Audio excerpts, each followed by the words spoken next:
But you used to do like, fun. because there's certain pictures where looks like they're doing like one reheat like pass. It's just one engine. Is that Yeah, like that was so that was so your instrument rating.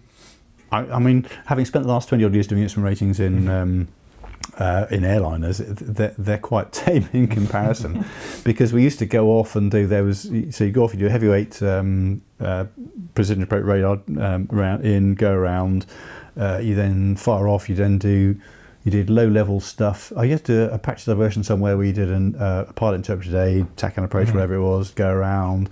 Then you go into low level and you did 60-degree bank turns either way on instruments at 500 feet, which is quite well, it's actually reasonably straightforward, but it's quite exciting stuff.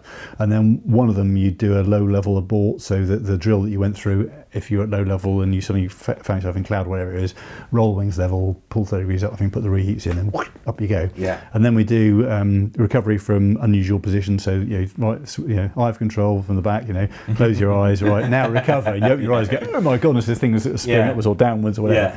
Yeah. But then you'd come in and one of the things was a single engine. In fact, so I go back, actually, probably that first approach would have been a single engine heavyweight approach. So you come in and you've just got one engine back at idle, and the go around for that you needed full power, as in completely into not just reheat but actually combat reheat on that side, to give you the oomph to get away, because the thing was quite heavy. So if you see that happening, that's guys doing single engine or simulated single engine go arounds. And do you think the Tornado, because everyone says, like the Lightning, Phantom have real charisma. Do you think that the Tornado has that?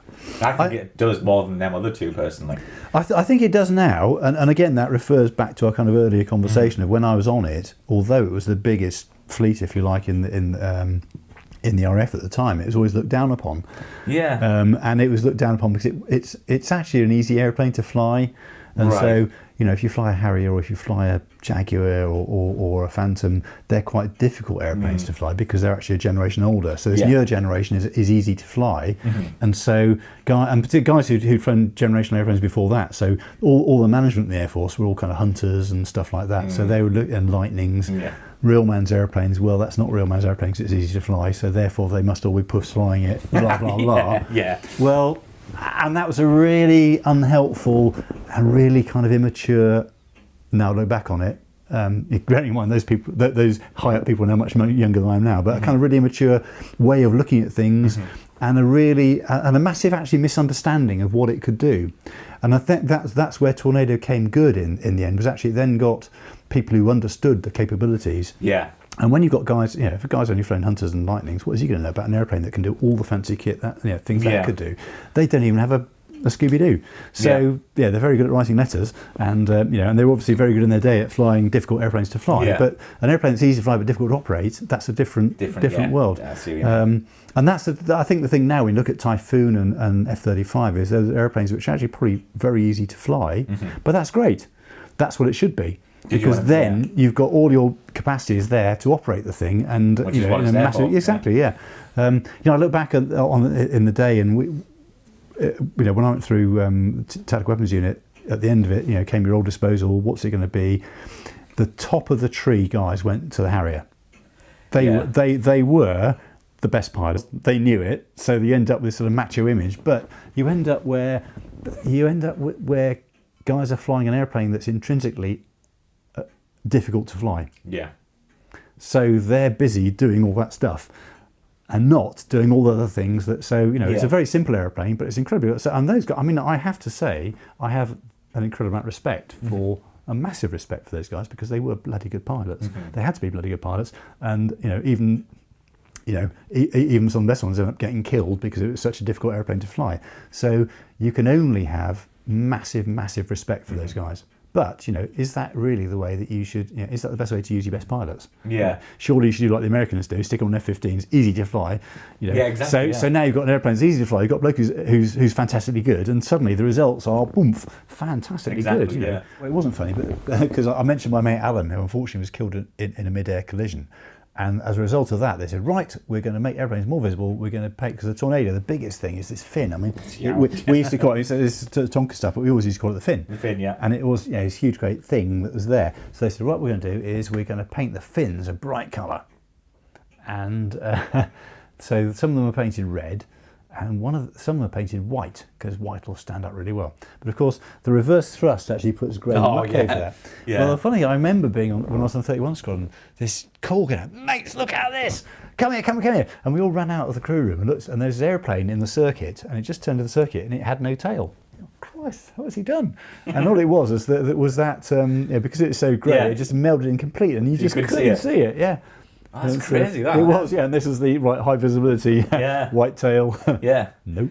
But that's So that's why they went for black with the training airplanes. So suddenly having looked into, because that was supposed to be, the red and white was supposed to be high visibility, because originally they had silver and day glow bands in the 60s, and that had developed from that. But yeah, they realised actually didn't make it any more visible at all. Actually, and particularly the white bits actually probably made it invisible. Exactly. But what, are you a fan of the black nose that was on the Tornado? Well, yeah, because that was what I was used to, really. That's what I grew up with, and actually it's funny because the grey to me is F3. It's and again, I mean, to me the F3 was a different airplane. To me, when it was a Tornado, I think of that. I don't think of the thing around with missiles. I know it's your favourite airplane. I shouldn't do, but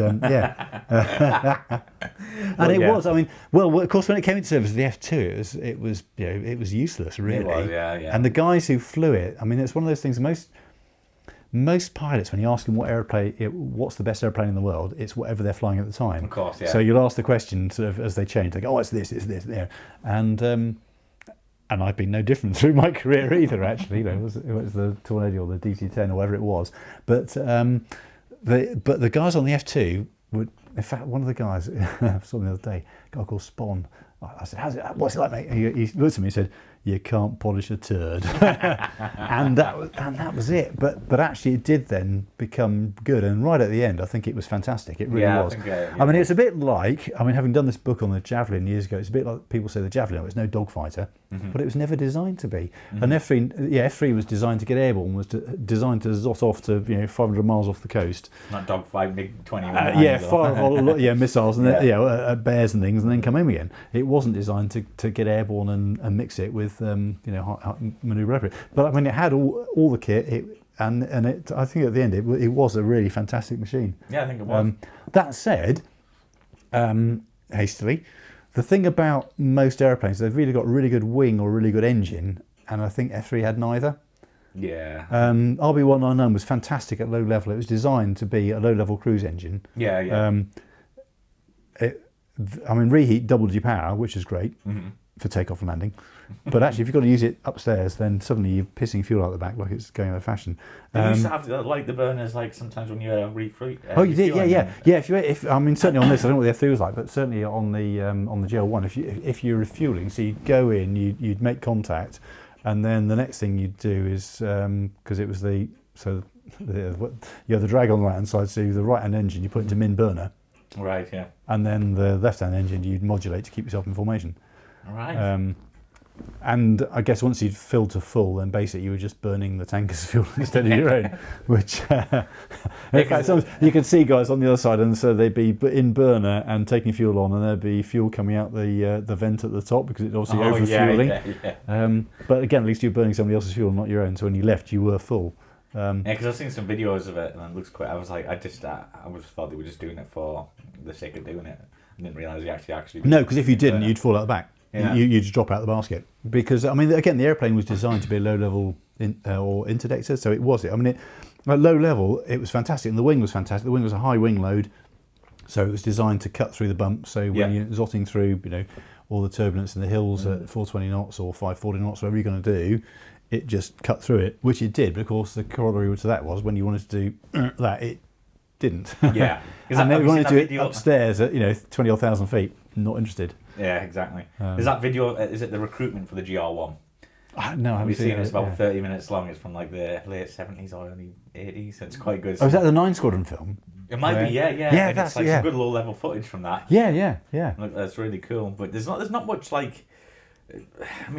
Documented on the Tornado GR1. There's there's a few things like when it goes to the Gulf, but there's no like real documentary on it. I found, or a really modern good one anyway. No, I think it's because it was always seen as a bit of a. It was always a bit of a Cinderella. It was never quite good enough, F-15E would have been good in that role. Do you think that would have been? Oh, it would. Yeah, I mean that was the real. I think that was the ultimate machine of that generation to take them to kick ass, and because I mean I remember operating with them over Iraq in sort of after the Gulf War. And we were struggling to trottle along with our weapons and that, and these guys were, they were overtaking twice our height and going whistling past at Mach whatever it was. Oh, really? On one side of the airplane would have air to ground, the other side would be air to air, and it was the airplane to take names, kick ass, and sort things out with. Really. But why? Because I noticed on the on the F3 they have missiles either side of the pylons. Why does the GR just have one? Is it just because it's not needed? Yeah, that's right. I mean weight. Yeah, it was designed simply. I mean, originally I think the F2 maybe, but only had the one. But it was designed really as a last ditch sort of self-defense thing.